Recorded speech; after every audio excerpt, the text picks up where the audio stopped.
Hi, everyone. I'm Dave Lundahl from InsightsNow. Really excited for this opportunity to address all of you through new MR and this sort of focus on the opportunities to apply generative AI tools to really advance marketing research. Today, I'm here with my colleague, Jenny O'Connor, and Hello. I'm the CEO for InsightsNow. Jenny's a senior qualitative research director with our company, and we're really excited to be able to talk about this subject. Our topics for discussion today are really these 4 points. We're going to start off with some generative AI sort of thoughts and what it means for innovation teams. We'll step through what we call a 5-step prompting sequence that we have developed, which we find to be very helpful. And Jenny is going to step us through a case study. And finally, we'll wrap up with some strengths and weaknesses as we are learning about these applications of generative AI for product innovation. Now, we started this process because we are interested in addressing a challenge, a key challenge in product innovation. That is, innovation teams are really constrained in time, in money, but more importantly, in human resources to create winning concepts. And so the question we asked is, could we apply generative AI to increase creative capacity so that these teams can do more with less? Now, that said, a key concept that we have latched onto is this idea of human in the loop. Now, to increase creative capacity for product innovation, you need to bring in behavioral expertise, like we bring in, and we're a behavioral market research company. You need to bring in expertise in how to do co-creation, and that's what Jenny is here for, and as a moderator, and then you need to bring in members of a client-side product innovation team, like say a culinary expert if you're in the food industry, or a product designer, or a package designer, or a marketing researcher to help bring these paper concepts to life, and then marry that with the power of generative AI. Now, we are going to be utilizing Microsoft Copilot in our examples. We found this to be a great tool, and we'll talk about that more as we get into this. So a couple of key frameworks that we have learned are very important when it comes to product innovation. Well, first is the concept of familiar with a twist. And we found through years and years of research that in order for a concept to be exciting, to really survive and be brought forth into the marketplace, it needs to be familiar, first of all, something that people really understand, but it also needs to have a twist, a way in which it will nudge or disrupt consumer behavior with that twist. And so our approach in applying generative AI is to create a tool, create to actually find these twists, actually find many twists that can be starting points for innovation teams. And those twists need to address what we have discovered through research as gaps or tensions or unmet needs in the marketplace. So this requires, as a starting point, that you understand product usage moments. You understand people's behaviors before you get going. So with that, we reimagined a new process for concept co-creating that uses generative AI. And it starts with doing research, collecting insights about what are these gaps, what are these unmet needs in the marketplace, what are these tensions that consumers are currently feeling, and then apply co-creation utilizing a 5-step sequence of prompts. And these prompts will go through, and Jenny's going to show a case study here in a minute, and that culminates into a way in which you bring human in the loop and in a co-creation workshop. And then last, that feeds into the process of being able to screen and validate your concepts through qualitative or quantitative research methods. So let's get into our case study. Jenny? Awesome.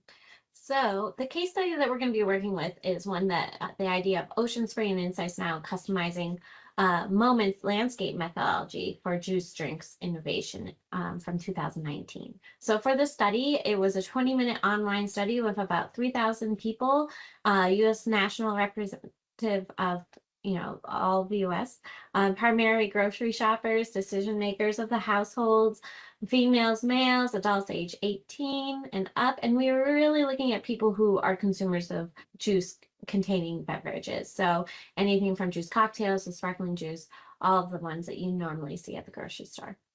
So from here, we are able to get some insights into the opportunity that we are going to target, choices in the moment, and also some aspirational gaps of the moment. So where are people having these ideas of what they would want to be able to buy, maybe something a little more healthy, and then they end up opting for something that doesn't really fit their aspirations They feel these about who they tensions. are. Yeah, right. Yeah. Yeah, exactly. So when we're looking at these, we're going to be taking each of these insights and then applying it into our 5-step program. So the first one being the opportunity.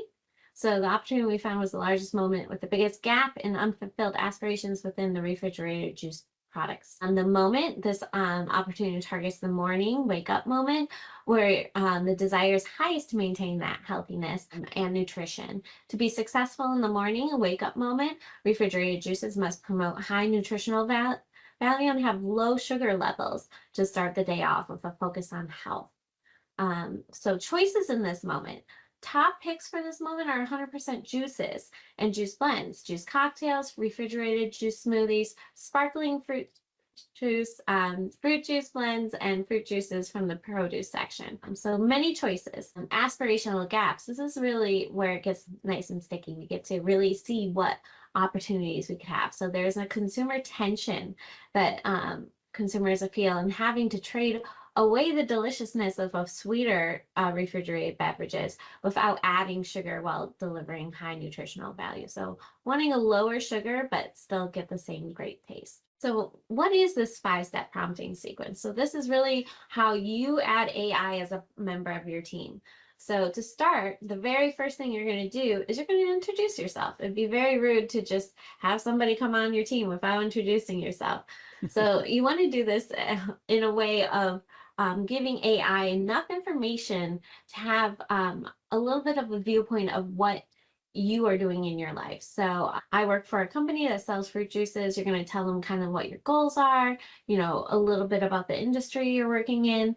We have always found to be polite, you will get great results from me. So the next part is when we start layering in what we learned from our study, which makes us truly unique and more than just going out there and asking it to make things for this. So we start requesting ideas and we put in things like the opportunity, like what we just saw from the other part, the moment, and then we also do the choices and we finish it off with those aspirations.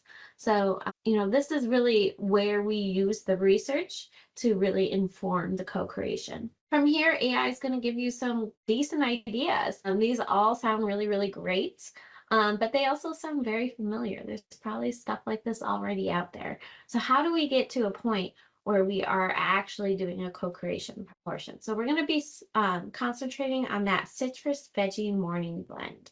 So we're going to ask it to start with this idea. And the next step is to have it apply a creative thinking tool.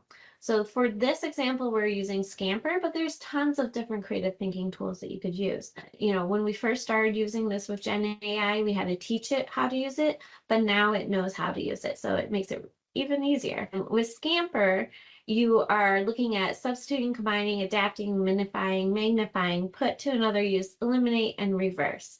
And this is just really different ways to look and ask yourself how you would change an idea and brainstorm new ideas based off of that. Yeah, the cool thing, you say use Scamper, and it would automatically generate all of these at one time. So you get all these different types of twists. Yes, yes. And I've done this with teams in person. And, normally this does take quite a bit of time. Putting it in AI, it will give you results extremely fast. So here are some examples of the output it does. So for substitute, you see here that they're substituting grapefruit for lime for different citrus twists, packaging using eco and biodegradable packaging. For combine, We are seeing that it's asking you to combine different flavors, citrus blends with superfoods, using a marketing idea of combining the juice with a morning wellness routine guide. For Adapt, you are looking at changing the target audience, adapting it to a kid-friendly beverage, offering smaller single-serve bottles for on the go. Minify, magnify, um, is the texture and modify the texture to adding more pulp. So really magnifying the pulp. And enhancing the nutritional value by fortifying the juice. Put to another use, you could promote the juices as a base for a smoothie or other healthy cocktails. Seasonal variations is also a good use for this one. In Eliminate, they took it to eliminating any added sugars to make it even healthier, and artificial ingredients. So this one really hits on those goals of having a healthier beverage, but keeping the flavor. So for Reverse, it's consumption time. So Market is not just about the morning drink. It could also be a late afternoon pick-me-up, or reverse the flavor profile from being fruit forward to veggie forward. So for moving on, we're going to be looking at that Adapt idea of the citrus veggie morning blend. And we're going to ask it to take it a little further. Now that we have an idea that we're kind of liking, what would this look like? So we're going to ask it to do some specific things to help us understand what this idea could be. So give us a name, a target, a serving size, describe the sensory experience, and associate marketing tagline. The output it's going to give us is really rich in giving us all those descriptions. And this is like one place where I would say when I'm doing this process is when I start to add the human back in. When I take a look at this and knowing the research I'm going into this process, I can see this and start to make connections with other insights that we didn't provide Gen AI to really even make this stronger. So you're already starting to put human ideas back into this. So this is such a great place to start as far as getting your own creativity going. You can start to see this product actually come to life, and then you can start adding your own twist to it. Yeah, I really love that. The sensory experience in particular. Exactly. Yes. So after this is probably people's favorite part, is visualizing new ideas. This is a lot of fun with AI. So my tips for when you are asking it to give you a visual output is be as specific as possible. It really does well with like saying, I need you to make it for kid friendly, using these colors, highlight this aspect about it. And then it will really go from there. And it gives you great examples. Normally it gives you about 4 to start with, and then you can start to redefine this. Part of the visualization, which is, keeping everybody on their toes. But for the most part, these visuals come out and you can start to, add that final layer of what this looks like. Right. Spelling apart is it's a great tool. And, you can still get a lot of great ideas as starting points for even the package design. Yes. Yep. Yeah. And often it's just really having something to react to. We often get kind of stuck in creativity because it's such a blank slate. And then once you have something to look at and to read, you can then go from there and your own creativity will grow. Yeah. Yeah. So where else do you go from this? In the co-creation? You want to talk a little bit about that? Yeah, sure. So co-creation workshops, it's really going back to those trusted tools we have as researchers. So you can do focus groups where the people are reacting to these AI concepts, personification to unlock those human perspectives, human feelings. What would really drive this home and make it something real in the world? Use an activity in a bigger ideation session. So, have this part of an ideation session where participants actually do this and then come back with their favorite ideas. You could also have the participants develop different rounds of prompts for the Gen AI. Maybe it's missing something. Maybe with these kids' beverages, they have to be okay to drink them on the bus. So what does that do as far as the concept? And from here, as I said earlier, then you can get into all the other screening and the validation techniques. Qualitative is one approach. I'm going to highlight just a couple quantitative techniques. One is something called a tournament, and tournament is a way in which you do choice. You force people to make choices. You look at the wins and the losses of the winners and the losers, for who moves on to the next round, so to speak, and where things are scored for ranking and purchase intent and so on. And we roll all this up into something called a tournament index, where amongst everything that's familiar, which are the twists that rise to the top. Another technique, when you select it on, like we like the citrus veggie Kids Delight, if you look at that, we do a pre and post max diff choice to measure share change. So for instance, before you introduce this new concept, you get your max diff scores. So you have a score from top to bottom in terms of, how your different products that are in market rank. And then you introduce the new concept as part of the mix, and you look to see where share is taken away from. Here, this new concept is taking away from product 2 and product 3 that are currently in the market. Really interesting to learn. Very powerful tools. Yeah. So I kind of, in summary, this is absolutely a new era in marketing and research. I believe it is the greatest advance probably since the internet was invented, and how that changed market and research so much. We're really excited about how this can be applied for product innovation. There's a lot of other places as well. But with that, we'd like to kind of wrap up with a few sort of parting comments. I'll take the strengths, and Jenny's going to talk about a couple weaknesses. But on the strength side, generative AI for co-creating absolutely increases your creative capacity. Smaller teams can do so much more in the time, and with these constraints you have. Utilizing frameworks like Scamper, and there's other frameworks that are really important, really help, and are a key piece of these prompt sequences, so that you can have very fast iterations, bringing the human into the loop, very efficient. And you can actually, there's ways to create automation prompt sequencing, which adds further abilities to do this even faster. Great starting points for innovation. And as far as weaknesses go, privacy and compliance, we all hopefully are aware of this. You need to pay attention to what level of privacy and compliance you have with whichever Gen AI you're using. Making sure if you are taking your research findings, you really do want it to be a secure and protected system, so that you aren't just giving all your beautiful insights out to the world. Image generation, although it's a lot of fun, sometimes the images just aren't quite up to where we wish they would be, or the accuracy of a human hand. So it's getting better and better each day, but it's something that, is a work in progress. Rabbit holes, sometimes Gen AI will really focus on something that you didn't intend for it to focus on, and it won't let it go. So in those situations, sometimes you just have to start the whole process over again.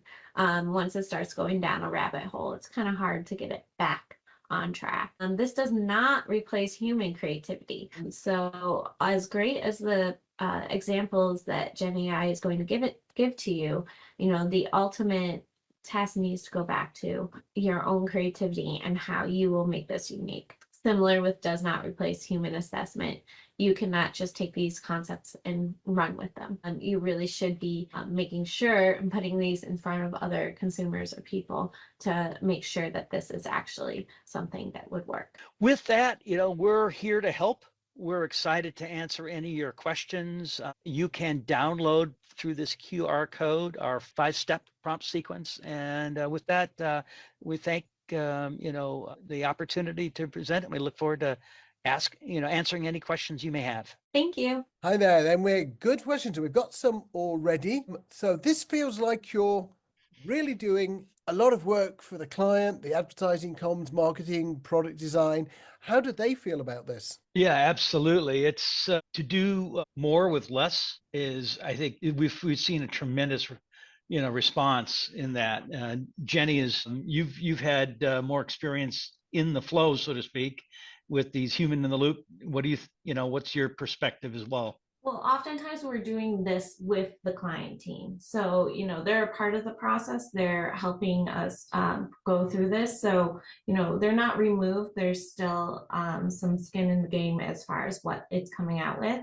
And, this doesn't really replace, the advertisers or communications. It's more of a let's get the process going a little bit faster, adding in, a new team member that can really help with it. So, it keeps everybody still there. It's just another way to give a little bit of a creative push. So we've got a couple of questions relating to Scamper. The first one is someone who's not familiar with it. So could you just quickly run through that and maybe a little bit about its history? But then, Jenny, you talked about having to train Scamper initially and now not needing to. So maybe you could just talk about that a little bit. Yeah, sure. So Scamper comes from a creative thinking tool. And so, we really quickly ran through what each of those letters mean, but it's a brainstorming tool. So you start asking yourself questions about, okay, so what happens if we substitute something? What would we substitute?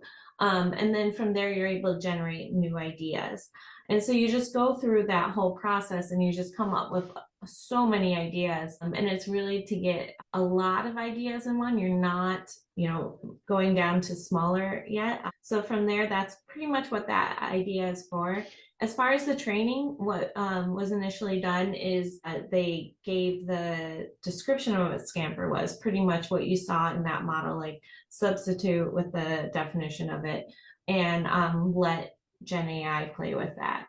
And from the get-go, it was pretty good at doing that. So it's really just giving it a description of what the creative model is, and then asking it to apply one of the ideas. Yeah, Scamper's been around for a long time. I think its roots are even over 100 years old, but it's been used by a lot of people that are doing creative sessions, but is one of multiple different types of frameworks like this that are used for different purposes. This one seems to work really well for consumer products where you're looking for many small twists. So we've got, that's a nice segue in that we've got a question in the chat stream. Can this process be used for CX customer journey concepts for online experience changes, updates, those sorts of things? Oh, yeah, it's a great question. I would say absolutely yes. We haven't applied it for customer journey work, online work, for various different software as service or other sort of applications. But I think this would actually be a really ideal, any kind of a consumer experience. Anytime you want co-creation teams, we just we would modify the prompting sequence a little bit, but the basic flow I think still would fit really well. You've got to do your homework ahead of time in order to I think feed into this. So some sort of information that would start focusing the generative AI to come up with very relevant sort of output that you can start creating twists on. So you need to do your research ahead of time. So there's another question in the chat, but I'm going to turn the question that's been typed in around. Are there categories of products and services where this would not apply that you can think of? Not apply. I'm actually struggling to think of one, to be honest. Like I think you could really get it to work for whatever you have, as long as you have the research to back it from the front end and then doing the research on the back end. Yeah, I one of the things, if you are looking for extremely bold, out of the box thinking, things that can look at, maybe 5, 10 years down the road, and some innovation teams are definitely focused on those sort of big bold ideas requiring future. This technique, as we've played it, discussed, is for more near end type of product innovation. So that's one area where you need a different framework to do that. One approach we've used is to take as an example, look at future trends and what are the sort of the underlying factors that if their scenario comes into play, would change things dramatically. So, various different economic shifts or whatever, into the future. And with those scenarios, you can actually look at twists on twists that create more and more bold ideas in the direction of various different scenarios. So we've been playing with those to try to get much more bold sort of ideation and creative capacity in for very long-term sort of product ideas. Brilliant. Jenny, Dave, we've gone through all the questions, but keep your eye on the chat stream. It wouldn't surprise me if we see some more shortly. One more thing I'll add in here. I've got there was a QR code. I'll just throw it in the chat here. If you're interested in downloading a short white paper that summarizes our prompt sequences, here it is. And you will, of course, all be receiving a copy of the slides and a link to the recording. So bye for now. Right. Thank you.